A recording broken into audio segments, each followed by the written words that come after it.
ക്രിസ്മസിന് വേണ്ടി വൈനിടാം. കുറച്ച് ഗോതമ്പ്, ഏലക്ക, ഗ്രാമ്പ്, പട്ട 4 കഷ്ണം, കുറച്ച് പഞ്ചസാര അളവിന് പാകത്തിന് എടുത്താൽ മതി. മുന്തിരി വാങ്ങുമ്പോൾ ജ്യൂസ് മുന്തിരി തന്നെ വാങ്ങണം, അന്നേരം നല്ല റെഡ് കളർ കിട്ടുള്ളൂ. ഉപ്പിട്ട് മുന്തിരി ഒരു അരമണിക്കൂറിൽ വെക്കണം, അന്നേരം അതിൻ്റെ അഴുക്ക് പോകുള്ളൂ.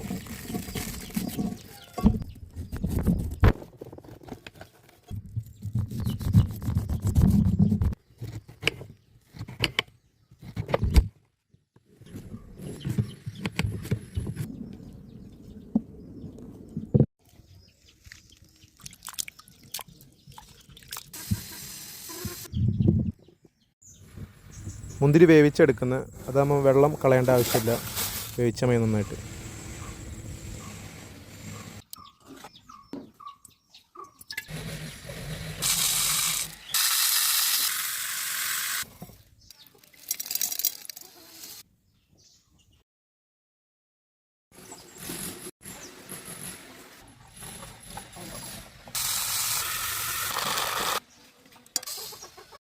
വെളിച്ചം തട്ടാതെ ഇരുട്ട് റൂമിൽ 1 മാസത്തേക്ക് ഇവന് വെക്കണം.